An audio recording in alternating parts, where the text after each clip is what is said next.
Good morning everyone. बेटा आज हम बोर्ड का एक क्वेश्चन पेपर कर रहे हैं जो कि लास्ट टू लास्ट ईयर का पेपर है। इसमें हम सेक्शन बी करेंगे जिसमें कि 2 मार्क्स के क्वेश्चन आते हैं। सबसे पहले क्वेश्चन है state 2 reason why human made material like plastic persist for a long time in the environment. कि ऐसे 2 रीज़न बताओ जिसकी वजह से जो प्लास्टिक है वो हमारे एनवायरनमेंट में एज इट इज़ रहती है। परसिस्ट का मतलब होता है बने रहना, एज इट इज़ रहती है। तो सबसे पहले हमें पता होना चाहिए कि जो प्लास्टिक है वो हमारे कौन से मटेरियल में आती है, नॉन बायोडिग्रेडेबल मटेरियल में आती है।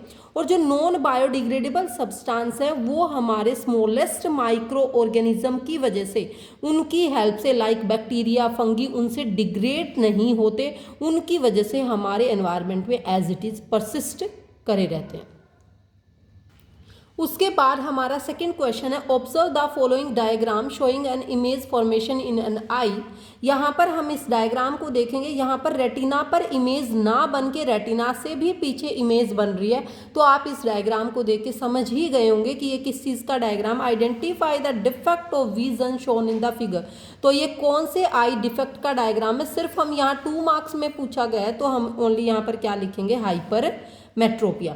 सेकेंड है list its 2 causes and suggest a suitable corrective lens overcome this defect. कि 2 रीज़न बताओ जिसकी वजह से हाइपरमेट्रोपिया होता है। तो फर्स्ट रीज़न बताएंगे कि जो फोकल लेंथ है वो बहुत ज़्यादा लॉन्ग है। आपको यहाँ पर देखने को भी मिल रही होगी, फोकल लेंथ रेटिना से भी आगे चली जाती है। और दूसरा eyeball has too small, जो आई बॉल है वो बहुत ज़्यादा स्मॉल है। और उसके बाद अगर हमसे ये पूछा गया कि suggest a suitable corrective lens to overcome this defect. अगर हम चाहते हैं कि जो पेशेंट है, जो भी डिफेक्टिव पर्सन है, उसका हाइपरमेट्रोपिया करेक्ट हो जाए, ठीक हो जाए, तो हम उसको कौन सा लेंस प्रोवाइड करेंगे, कन्वेक्स लेंस। कौन सा लेंस लगाएंगे बेटा, convex lens.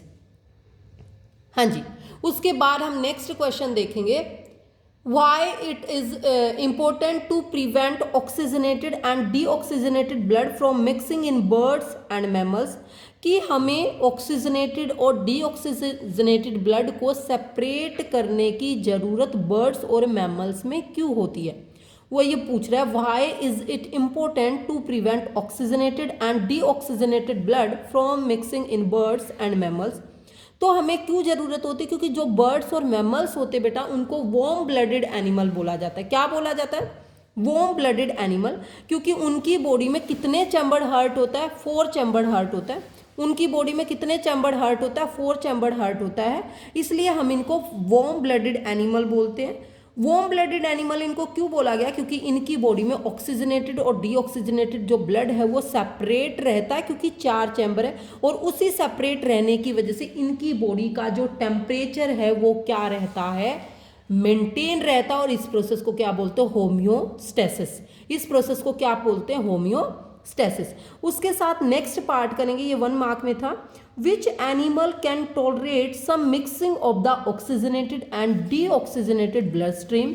On what factor does the body temperature of these animal depend?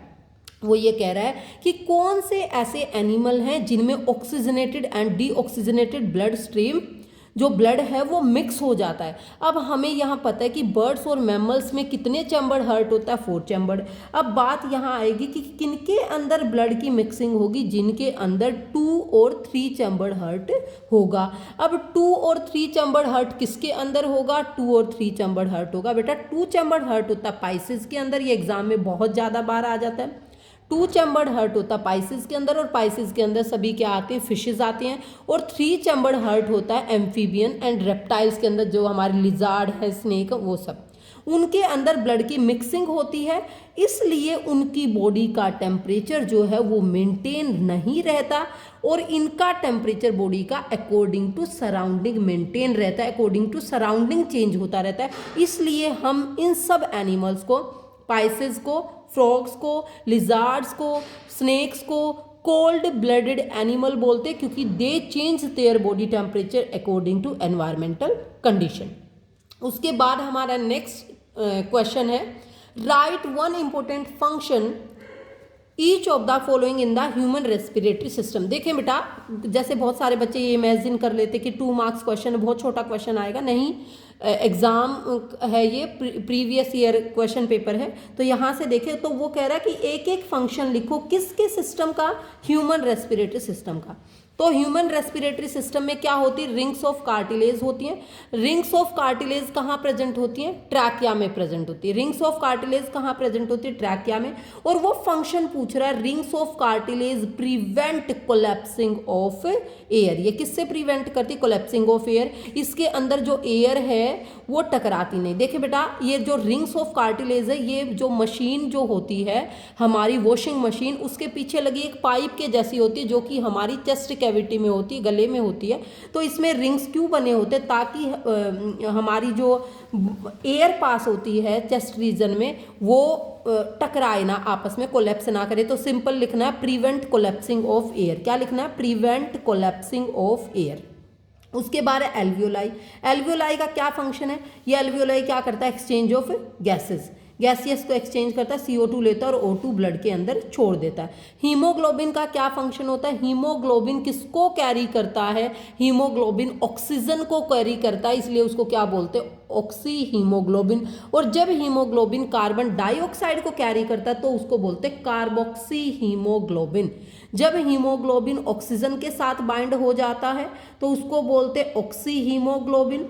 और जब यही हीमोग्लोबिन कार्बन डाइऑक्साइड के साथ बाइंड अप हो जाता है तो इसको क्या बोलते हैं, कार्बोक्सी हीमोग्लोबिन। ओके, हाँ जी। उसके बाद देखेंगे नेक्स्ट है lining of the mucus. Lining of the mucus का क्या फंक्शन होता है कि जो म्यूकस है वो कहाँ पर होती है। अब यहाँ आप स्टमक के क्वेश्चन में मत जाना। अब लाइनिंग ऑफ द म्यूकस मतलब वो नोज की बात कर रहा है, और नोज के अंदर हमने हेयर और म्यूकस का फंक्शन पढ़ा हुआ है। म्यूकस जो होती है नोज के अंदर, वो कैसी नेचर की होती है, स्टिकी नेचर की होती है, जिसके ऊपर सारा का सारा डस्ट जो है वो अपने ऊपर स्टिक कर लेती है, क्योंकि कोई भी छोटे से छोटा डस्ट पार्टिकल भी अंदर ना जाए। हाँ जी बेटा, उसके बाद हम नेक्स्ट क्वेश्चन करेंगे, list the events in proper sequence that takes place during the process of photosynthesis. देखिए बेटा, हमें कैसे पता चलेगा कि जो प्रोसेस ऑफ फोटोसिंथेसिस की इवेंट्स लिखनी है, तो आपको फाइनल एग्जाम में 2 वर्ड्स ढूंढने, एक तो इवेंट्स मिलेगा, एक प्रोसेस ऑफ फोटोसिंथेसिस, मतलब फोटोसिंथेसिस की इवेंट्स लिखनी है। तो सबसे पहले तो आपको पता होना चाहिए, ये क्वेश्चन मोस्ट इंपॉर्टेंट है, बहुत ज़्यादा बार एग्जाम में आता है। तो क्या क्या इवेंट्स होती हैं, सबसे पहले क्या होगा, absorption of sunlight bye chlorophyll. Chlorophyll ने लाइट को क्या किया, एब्जॉर्ब किया। उसके बाद क्लोरोफिल ने लाइट एनर्जी को केमिकल एनर्जी में कन्वर्ट कर दिया। पहला क्या है, एब्जॉर्प्शन किया, एब्जॉर्प्शन। उसके बाद क्या होता है कि जो लाइट एनर्जी है वो कौन सी एनर्जी में कन्वर्ट हो जाएगी, केमिकल एनर्जी में, ठीक है। उसके बाद थर्ड क्या है कि जो H2O है उसका स्प्लिट हो जाएगा, वो टूट जाएगा H2 + O2 में। और फोर्थ है कि जो कार्बन डाइऑक्साइड गैस है वो किस में कन्वर्ट हो जाएगी, कार्बोहाइड्रेट में। जो कार्बन डाइऑक्साइड है वो किस में कन्वर्ट हो जाएगी, कार्बोहाइड्रेट में।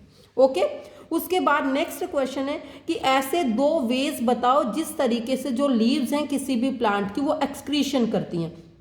ये हमारे 6th लाइफ प्रोसेस चैप्टर की लास्ट हेडिंग है कि जो प्लांट्स है वो भी एक्सक्रीशन शो करते हैं। जैसे ह्यूमन बीइंग एक्सक्रीशन करता है इन the form of urine, but plant भी तो एक्सक्रीट आउट करते हैं। तो वो कह रहा है लीव्स किस तरीके से एक्सक्रीट आउट करती, 2 वेज बताओ। तो विल्टिंग ऑफ लीव्स, जब किसी लीव्स में खाना बनना बंद हो जाएगा और वो लीव्स जो है वो येलो पड़ जाएगी, तो वो पेड़ से क्या हो जाएगी, अलग हो जाएगी। उसके बाद लीव्स जो है वाटर का लॉस करती in the form of water vapour, this process is known as transpiration. Okay, उसके बाद हमारा नेक्स्ट क्वेश्चन है ऑन हीटिंग एक्स, जो कि मोस्ट इंपॉर्टेंट क्वेश्चन है। एक कंपाउंड है एक्स, अगर हम इसको 373 केल्विन पर हीट करते हैं तो ये वाटर मॉलिक्यूल को लूज कर देता है और ये वाई बन जाता है। ध्यान से सुने, कोई एलिमेंट है एक्स, कोई कंपाउंड है एक्स, अगर हम इसको 373 केल्विन पर हीट करते हैं तो ये अपना किसी भी चीज़ को जब हम गर्म करेंगे तो उसके अंदर का क्या उड़ जाएगा, पानी उड़ जाएगा। और ये क्या हो जाएगा, वाई बन जाएगा। तो वाई के लिए वो एक आपको हिंट देना चाह रहा है कि वाई वो सब्सटेंस है जिसका यूज डॉक्टर्स करते हैं टूटी हुई हड्डियों को जोड़ने के लिए। तो आप सबको पता है कि वाई क्या होता है, पीओपी, प्लास्टर ऑफ पेरिस। तो वो यहाँ पर आइडेंटिफाई करने के लिए बोल रहा है कि एक्स क्या है, एक्स क्या है, जिप्सम है, और वाई क्या है, पीओपी है, प्लास्टर ऑफ पेरिस।